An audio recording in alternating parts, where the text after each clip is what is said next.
I already have so much anxiety issue. Hi cuties, welcome to my channel. As you know, the year is about to end. We are almost at the end of 2024 and 2025 is about to start, which is bizarre. The year has flown by. I saw a video by Haley Film. I hope I'm pronouncing her name right. And I love watching her videos. And she did a awards tag the best books that she liked. And I thought I should do it as well. So let's get started. Okay, no. Before we get started, we need Red Bull. First award category is best cover, and I have few books that I want to show you, and we can choose. No, you're not gonna choose. I'm gonna choose my favorite cover, and you can comment down below if you agree with. This is the stack of books that I have. One, two, three, four, five books. First one is In a Holidays by Christina Lauren. I read this in a book club in December only because it's a Christmas book. It has very cute vibes and I love the cover. This is the cover that we get in India. Second one is Ali Hazelwood, Love Theoretically. Beautiful cover. I love the yellow. By the way, yellow is my favorite color. Of course, I'm gonna love it. And this book just makes me feel so happy whenever I look at this cover. And this is my first Ali Hazelwood book that I've read. I've not read more of her books, but nonetheless, beautiful cover. Nominee is the reappearance of Rachel Price. I don't know why I like this cover. I have no idea why. It's just so seamless, so beautiful. Yeah, that's all I have to say. I love this. This is a book that I got recently, If We Were Villains, and I got a limited edition of it. It has also pictures and stuff. And I've not read this before, but the cover is so beautiful. I've recently started buying few limited edition books because they are so beautiful, but they are so expensive. Nominee is Six of Crows. This book has sprayed edges and so beautiful. I love the red detailing and I love the font of it. I love that it's a written collector's edition. I love this book. I'll have to think for a second here which book I'm gonna choose. So, it's beautiful chrome finish. This book gives such dark academia vibes. I don't know what this book will be about, but the vibes are so vibing. I so want to read it immediately, and that's why I'm giving it. Because the covers, you pick book because of the covers, right? And the covers matter a lot, and this will win for me. Next category is best banter, and the nominees are first one is part of Twisted series, Twisted Games, and look, I have tabbed this book. And if I'm tabbing it, I love it. The banter between Reese and Bridget was so good, so cute. Like Reese is so stubborn, so broody, as well as Bridget. Okay, she's a princess, of course.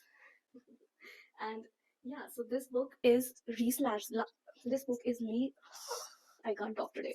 This book is Reese Larson, her bodyguard, Bridget's bodyguard. She's a princess, and they fall in love.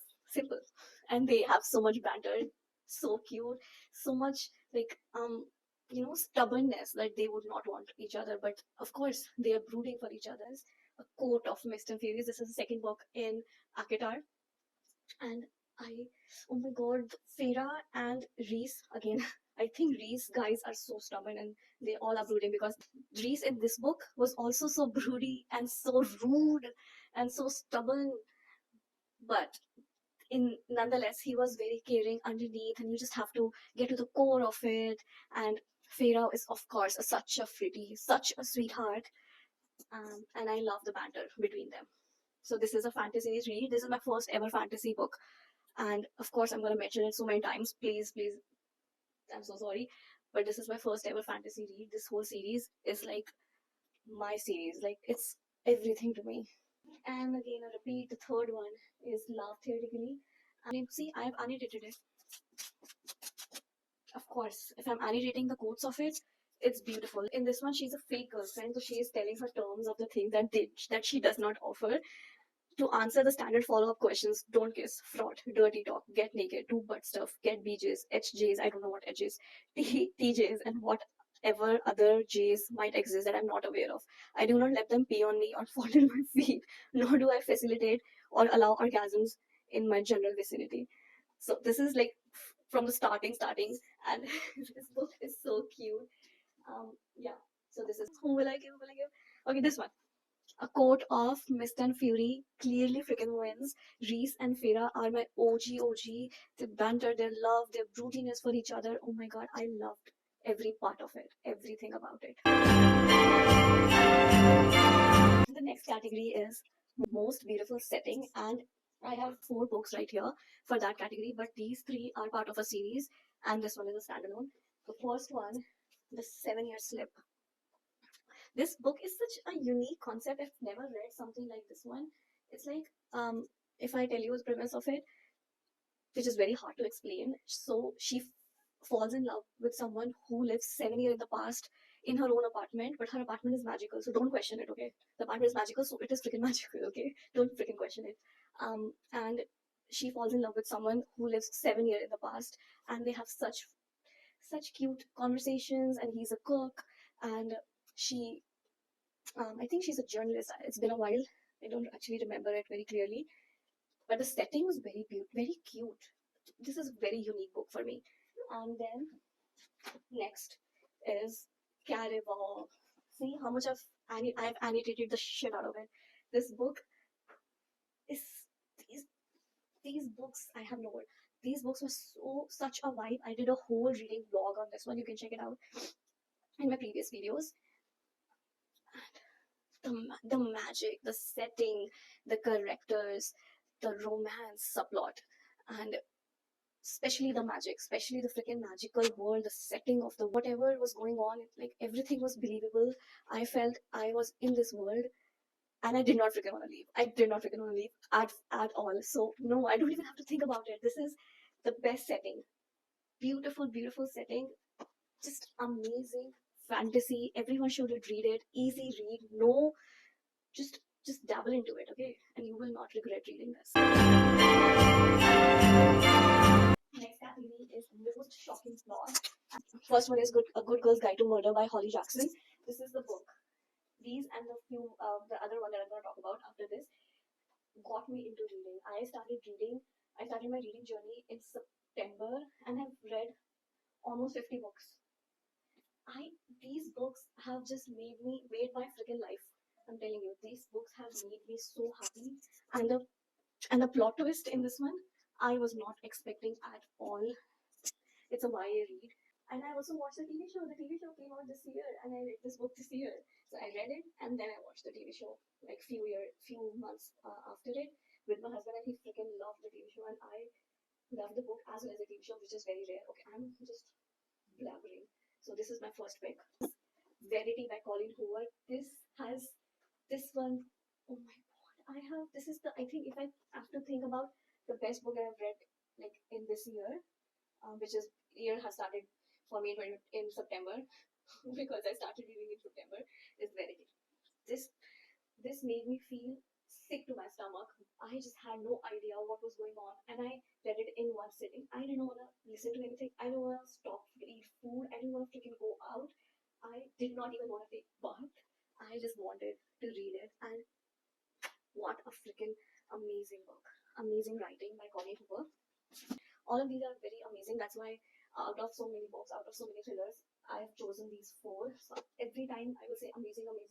And yeah, these are amazing. The Housemaid by Frida McFadden. I've read, they have like 3 books. The 4th one also came out in November, I think, and I've read all 4 now. But this one is still my favorite. The original, the OG, The Housemaid. I couldn't understand. I just did not see the plot twist coming. That's all I would want to say. The reappearance of Rachel Price is back again. The reappearance. So you can tell by this has such a unique plot twist, and they're like twists after twist after twist. Your mind will be boggled and foggled. I don't know. You just This book I bought in Hong Kong, and I just bought it in a whim because I wanted to get something, and I have also posted my bookcase plug. Okay, I'm plugging my previous video. I've posted my books that I bought in Hong Kong video. You can check it out. And so I bought this one in Hong Kong just because I've heard, because Rachel Price, The Good Girl's Guide to Murder, is also written by Rachel Price. So I thought, yeah, she writes well. She writes amazing. Okay, this book I started in the airplane and I finished the next day.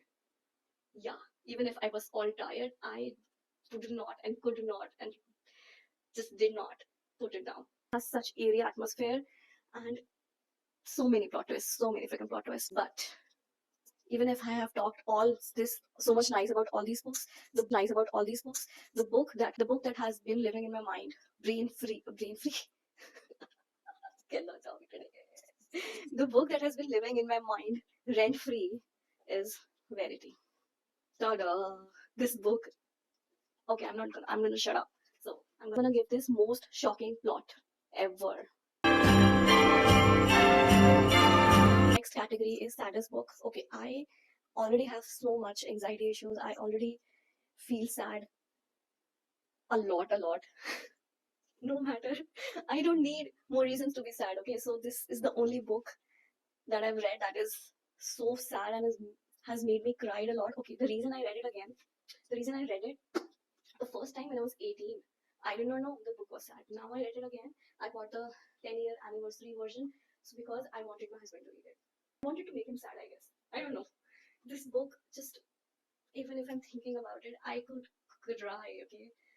Oh my god, this book is an Indian writer, Ranveer Singh.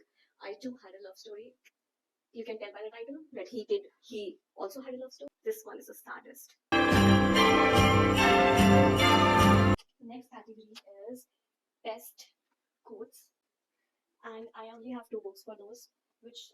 So these are the two books for the best quotes category. The first one is Quote of Wings and Ruin, and I've annotated the shit out of it. Okay, the quotes were amazing. The war part was so good.